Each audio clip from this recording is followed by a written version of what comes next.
ভুলতে যাচ্ছে কথা বুঝেন নাই এনসি কি জি আর হবে না না এনসি মানে ও হবে আমি এনসিটা আপাতত বাদ দিচ্ছি পরে আপনি এটা ছবি তুলেন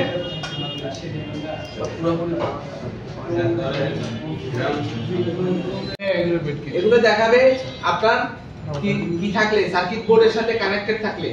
সব সময় দেখা যাবে আপনি শুধুমাত্র চার্জিং পোর্টের গোড়ায় চার্জ মেইন বোর্ডের সাথে যদি সংযুক্ত না থাকে ডিএমডিপি জিআর গুলো আসবে না কথা বুঝতে পারছেন তার মানে কি এই যে মেইন সার্কিট বোর্ডের সাথে সাব সার্কিট বোর্ড যখন সংযুক্ত থাকবে তখন আপনি সম্পূর্ণ পাবেন কথা বুঝা গেছে সংযুক্ত থাকবে আমাদের আপনি মানে বিটিভি কেবল লাগায় রাখবেন আপনি শুধুমাত্র এটা দিকে ডিএমডিপি ওটিজি খুঁজেন তাহলে নাও পাইতে পারেন কথা বুঝলেন জি এটার জন্য আপনার সংযুক্ত থাকা অবস্থায় পরিমাপ করবেন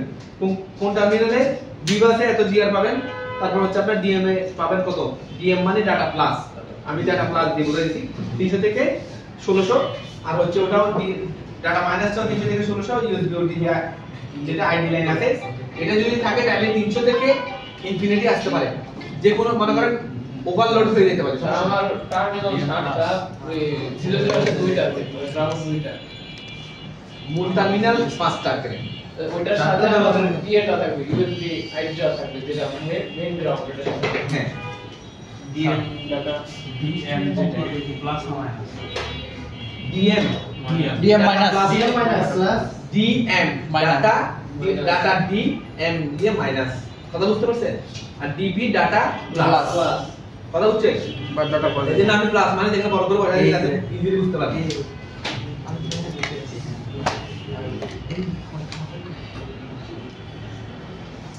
সিস্টেম আছে সিস্টেম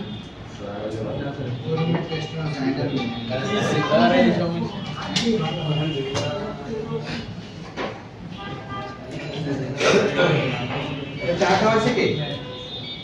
বাসরে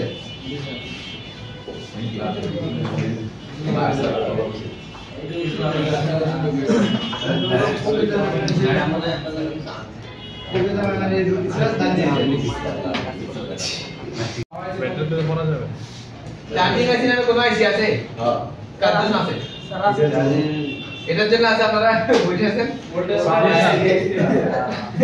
ভোল্টেজ করে আমার কথা শুনেন এই 5 ভোল্ট ধরেন আমার ফার্স্ট চার্জিং হিসাব বাদ দিই এখন আগে 5 ভোল্ট দিয়ে বুঝেন স্ট্যান্ডার্ডটা দিয়ে বুঝেন এই 5 ভোল্ট থেকে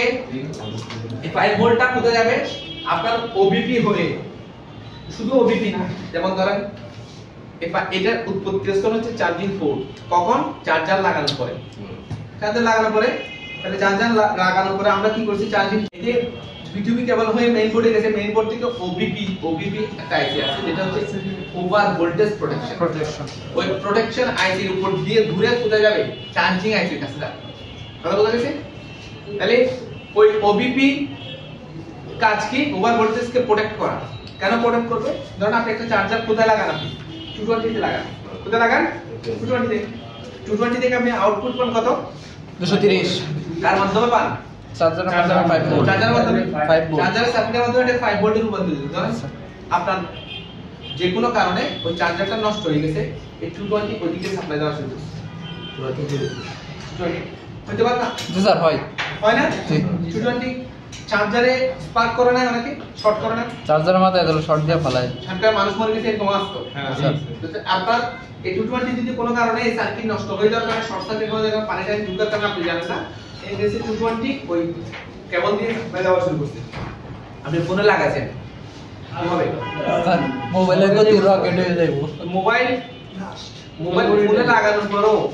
আপনারা ওই ওবিপি যখন দেখবেন যে এখানে ওভার ভোল্টেজ চলে আসছে ও নিজে মরে গিয়ে সার্কিট বোর্ডকে রক্ষা করবে জি স্যার কথা বলে গেছে নিজে ওর কাজই হচ্ছে এটা সেজন্য ওভার ভোল্টেজ প্রোটেকশন ও ভি তার ওভার ভোল্টেজটা তো স্যার সাপোর্টে যাইতাছে হ্যাঁ সাপোর্টে চলে যাইতাছে না ভোল্টেজটা ওভার ভোল্টেজটা সাপোর্টে তো আসতেছে আমার কথা শুনেন এখানে লাগাইছেন না হ্যাঁ এখানে বিভিন্ন কম্পোনেন্ট থাকতে পারে এই কম্পোনেন্ট যদি প্রোটেকশন করে অথবা এই কম্পোনেন্ট যদি ধারণ ক্ষমতা না সহ্য করতে না পারে সেটা গিয়ে লাইন ওপেন সার্কিট করে দিলে এক কথা তো কিছু করে না সরাসরি লাইনটা গেছে কোথায় গেছে ওবিপি হয়ে চার্জিং আইসি যাইতে যাচ্ছে ওবিপি কোনোভাবে ওকে যাইতে দিবে না ওবিপি দাঁড়ালে নিজে আত্মহত্যা করে মরে যাবে কিন্তু যখন রেজিস্ট্যান্স তো ওভার ভোল্টেজ প্রোটেকশন ওবিপির ফুল মিনিং হচ্ছে ওভার ভোল্টেজ প্রোটেকশন কিন্তু ও বি বি বি যেমন স্যার সাববোর্ড অতিরিক্ত ভোল্টেজটাকে নিয়ে নেওয়ার পরে যখন এটা এই মেইন বোর্ডে যায় আর কি মেইন বোর্ডে যাওয়ার আগে সাববোর্ডে তো আসে যখন কন্ট্রোল করতে পারে না সাববোর্ডে চলে আসলে স্যার ওই সাববোর্ডটা খারাপ হয়ে যাবে সাপোর্টে আসে না চার্জিং সাববোর্ডে কেন ফিরে আসবে তো ওবিপি তো ওটাকে কন্ট্রোল করতেছে ভোল্টেজটা যখন ওবিপি তো ওকে যাইতে দেয় না এরকম না ওবিপি দেখতেছে বেশি ভোল্টেজ চলে আসছে উনি যে ফুটে নিয়ে ওখানে পর্যন্ত লাইন নিচে এটা বলা করেন ওবিপি ঠিক আছে একটা ওবিপি আইসি ঠিক আছে দেখেন একটা ওবিপি আইসি মনে করেন এটা ওবিপি আইসি 1 2 3 4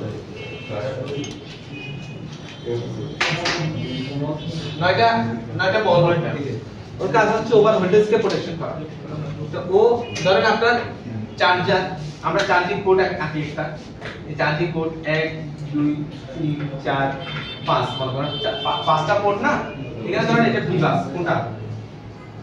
এটা হচ্ছে এটা বিবাস এখান থেকে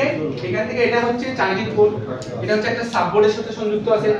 এই সাববোর্ড থেকে মেইন বোর্ডের এখানে বিজুলি কেবল হয়ে ও কি করছে মেইন সার্কিট বোর্ডে গেছে এই মেইন সার্কিট বোর্ড থেকে এই ওবিপি হয়ে ওবিপি হয়ে আবার এখানে ওবিপি হয়ে এখানে কোথায় গেছে চার্জিং আইসি ঠিক আছে তো চার্জিং ও যখন দেখতেছে এখান থেকে ও ভোল্টেজ বেশি গেছে ও কি করবে নিজে দরকারে কন্ট্রোল করতে না নিজে আত্মহত্যা করে ফেলবে আত্মহত্যা করলে হবে কি ভোল্টেজটা এই জায়গায় গিয়ে এই জায়গায় দিয়ে দাঁড়া থাকবে আর 220 লাগা 220 কে আপনার ফোনে ধরেন আমি এখান থেকে যদি এখানে একটা তার ঢুকাই আমার ফোনের উপরে ধরি কি ফুটে যাবে বলতে উপরে ধরলে জি না ফোনের ভিতরে কোনো এখানে লাইন নেই এখানে একটা বসাই দিলে কি ফোন ফুটে যাবে যদি 220 আমরা সাববোর্ডে যায় তখন সাববোর্ডটা খারাপ হয়ে যেতে পারে না সাববোর্ডটা অবশ্যই সাববোর্ডের কম্পোনেন্ট থাকতে পারে এখন ডিপেন্ড করে ফোনটার প্রোটেকশনটা কি রকম তবে মেইন প্রোটেকশন এই জায়গায় কথা বুঝতে পারছেন এই সাববোর্ডে তো খারাপ হয়ে যাবে সাববোর্ডে মনে ডাইরেক্ট থাকে ফুটে যাবে কথা বুঝতে পারছেন ডাইরেক্ট থাকলে ফুটে যাবে বিভিন্ন কম্পোনেন্ট থাকতে পারে যেটা হচ্ছে নষ্ট হয়ে যেতে পারে এবং সামনে না দিকে না যেতে পারে যদি কোনো রকম ওখান পর্যন্ত চলেও যায় তাহলে মেইন বোর্ডকে রক্ষা করার দায়িত্ব হচ্ছে কথা বুঝছেন এই হচ্ছে ব্যাপার তাহলে ওভার ভোল্টেজ প্রোটেকশন আইসি হয়ে কোথায় যায় চার্জিং আইসি কাছে যায় এবং চার্জিং আইসি এই 5 ভোল্টই পায় কত পায় 5 ভোল্ট পায় এই 5 ভোল্টকে ও রেগুলেট করে চার্জিং ভোল্টেজে রূপান্তরিত করে মানে ও ব্যাটারিকে চার্জ করার মতো একটা ভোল্টেজ তৈরি করে ওই ভোল্টেজটা দিয়েই আমার মোবাইলের ব্যাটারি চার্জ হয় কথা বোঝা গেছে এবং এই চার্জিং আইসি শুধুমাত্র মোবাইল ফোনকে চার্জ করা বর্তমান যে সার্কিট বোর্ডগুলো আমাদের কাছে আছে এগুলো হচ্ছে বিপিএস আপনাদের যে বিপিএস শিখাই নিয়ে কি দেয় আমি এটা নিয়ে আলোচনা করতেছি না চার্জিং আইসির কাজ বর্তমান সার্কিট বোর্ডে শুধুমাত্র ব্যাটারিকে চার্জ করা না আরো কাজ অনেক কাজ আছে চার্জিং আইসি না থাকলে ফোন ডেডও হতে পারে ডেড হয় যদি বিপিএস সার্কিট বোর্ডে অনেক ডেড হবে সেই জিনিসটা আমরা বিপিএস এর ক্লাসে আপনাদেরকে ক্লিয়ার করব ঠিক আছে এটা ছিল আমাদের আপনার টাইপ বি বেসিক কনসেপ্ট আপনি টাইপ বি বেসিক কনসেপ্টটা শিখছেন জিআর ভ্যালু শিখছেন ভোল্টেজ গুলো শিখছেন এখন আগামী কালকে আমরা আপনাদেরকে সরাসরি এই টাইপ বি পোর্ট কিভাবে পরিবর্তন করবেন এবং ভোল্টেজটা কোন জায়গা থেকে কোন জায়গায় সেগুলো সব পরিমাপ করে আপনাদেরকে দেখাবো এই টাইপ সহ দেখাবো ওকে